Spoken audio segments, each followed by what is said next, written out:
Hi dears, welcome back to my channel.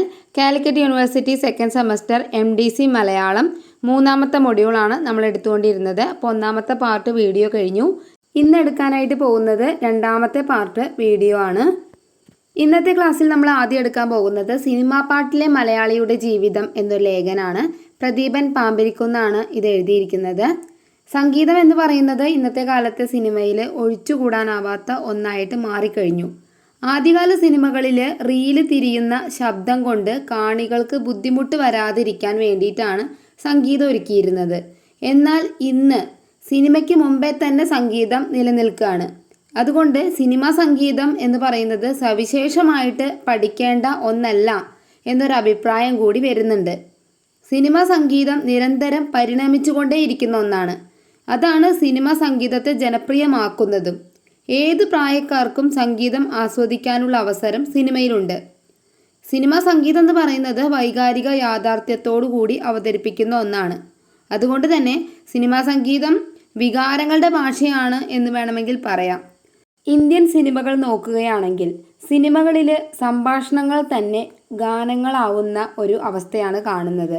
വിദേശ സിനിമകളുമായി Indian സിനിമയെ താരതമ്യപ്പെടുത്തുമ്പോൾ സംഭാഷണവും ഗാനവും തമ്മിലുള്ള അകലം ഇന്ത്യൻ സിനിമയിൽ വളരെ കുറവാണ്. ഹോളിവുഡ് സിനിമകളിൽ പ്രധാനമായും കഥയുടെ ആഖ്യാനമാണ് ഉള്ളത്. ഇന്ത്യൻ സിനിമകളിൽ കഥ അപ്രസക്തമാണ്. നൃത്തം, പാട്ട്, കോമഡി രംഗങ്ങൾ ഇവയ്ക്കൊക്കെയാണ് ഏറ്റവും കൂടുതൽ പ്രാധാന്യമുള്ളത്. അതുകൊണ്ട് ഗാനങ്ങൾ ഇന്ത്യൻ സിനിമയിൽ ഒഴിച്ചുകൂടാൻ പറ്റാത്ത ഒന്നായി മാറി. അങ്ങനെ പറയാൻ കാരണം എന്താണ്? ഇന്ന് നമ്മുടെ ജനങ്ങൾക്കെല്ലാം വേണ്ടത് അത്തരത്തിലുള്ള പാട്ടുകളാണ്. അതുകൊണ്ട് തന്നെ നമ്മുടെ സിനിമ എന്നുണ്ടെങ്കിൽ അതിൽ സംഗീതം, ഇത്തരത്തിലുള്ള സംഗീതം ഒഴിച്ചുകൂടാൻ പറ്റാത്ത ഒന്നായിട്ട് മാറി എന്നാണ് പറയുന്നത്.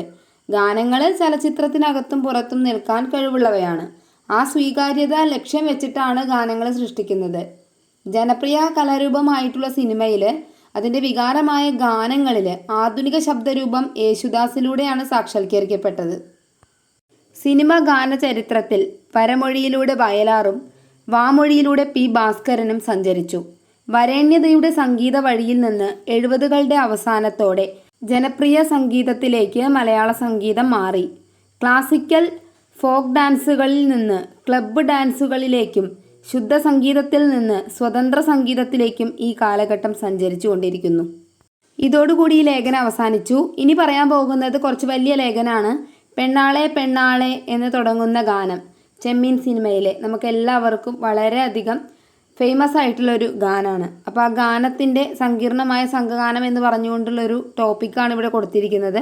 അപ്പോൾ ആ ഗാനം എത്രമാത്രം പ്രാധാന്യം അർഹിക്കുന്നു, അതെന്തൊക്കെയാണ് ഉൾപ്പെടുത്തിയിരിക്കുന്നത് എന്നീ കാര്യങ്ങളൊക്കെ ഈ ലേഖനത്തിൽ പറയുന്നുണ്ട്. സിനിമാ സംഗീതത്തിൽ ഒരു ആഘാതം പോലെ പുതിയ ഭാവുകത്വത്തോടു കൂടി വന്നതാണ് ചെമ്മീൻ സിനിമയിലെ പാട്ടുകൾ. കടലിലെ ഓളം പോലെ കരളിലെ മോഹവും അടങ്ങുകില്ലോമനെ എന്ന പ്രണയ സത്യം അതിലെ ആലാപനത്തിൻ്റെ ഭാവത്താൽ നിറഞ്ഞു നിൽക്കുകയാണ്. പ്രേമ സാക്ഷാത്കാരം കൊതിച്ച് നാവിലൂറിച്ച പ്രണയഗാനങ്ങളുടെ സ്വാഭാവികമായ ആകർഷണം ഈ പാട്ടുകളുടെയൊക്കെ പിന്നിലുണ്ടാകും. എന്നാൽ ഒരു സിനിമയിലെ സംഘഗാനങ്ങൾ മറ്റു ഗാനങ്ങൾക്കൊപ്പം അല്ലെങ്കിൽ അതിനപ്പുറം ആസ്വാദ്യതയും ജനപ്രീതിയും നേടുന്നത് ആദ്യമായിട്ടാണ്. അരയത്തിപ്പെണ്ണ് പിഴച്ചുപോയാൽ അരയനെ കടലമ്മ കൊണ്ടുപോകും എന്ന കഥയുടെ യുക്തിയാണ് ഈ പാട്ട്. കഥയുടെ സൂചന തന്നെ ഈ പാട്ടിലുണ്ട്. അതുകൊണ്ട് തന്നെ ഈ പാട്ടിന് പ്രാധാന്യം കൂടുതലാണ്.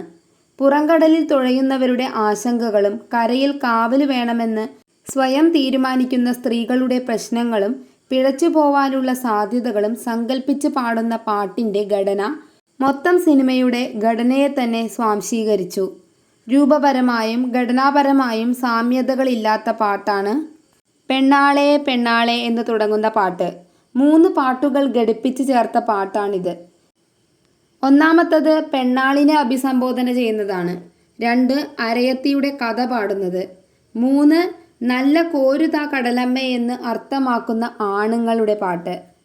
ഒരു പ്രധാന ഗായകനോ ഗായികയോ നയിക്കുന്ന പാട്ടിൽ ആദ്യം പാടി അവതരിപ്പിക്കുന്ന ഈരടി ആവർത്തിക്കുന്ന സംഘം എന്ന രീതിയിലാണ് സംഘഗാനങ്ങൾ നിർമ്മിച്ചെടുക്കാറ്.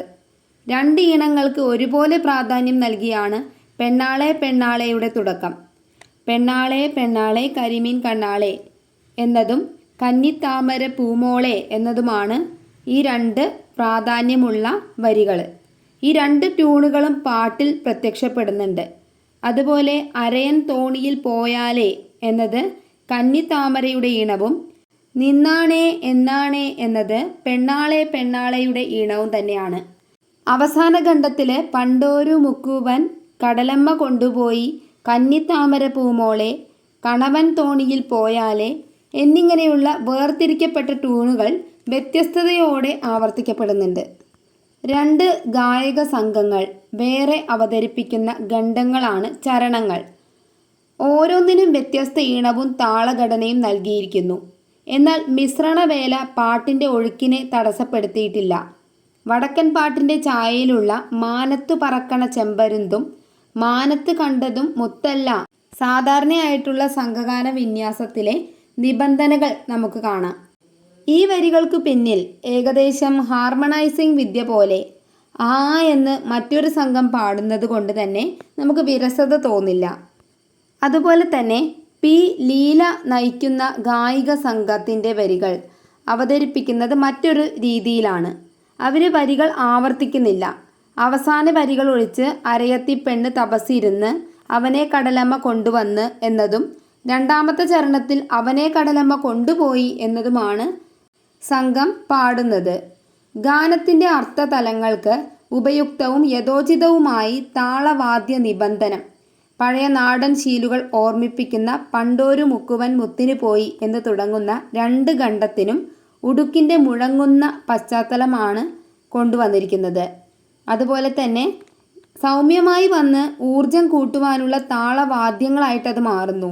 അരയൻ തോണിയിൽ പോയാലേ അവന് കാവല് നീ വേണം എന്ന ആ ഒരു യോജിപ്പിൽ സൗമ്യത വിട്ട് ഡോലക്കിൻ്റെയും തബലയുടെയും പ്രകമ്പന സാന്നിധ്യത്തിൽ ഈ പ്രഖ്യാപനം വരികയാണ്.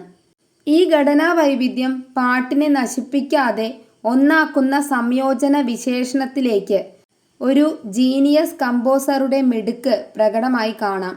മാത്രമല്ല ആദ്യവും അവസാനവും വരുന്ന തന്തന തന്തന തന്താന പോലത്തെ പ്രയോഗങ്ങളും ഒരേ പാട്ട് എന്ന ധാരയ്ക്കൊപ്പം അഖണ്ഡതയും ഏകീകൃത രൂപവും നൽകുന്നു എന്ന് പറയാം.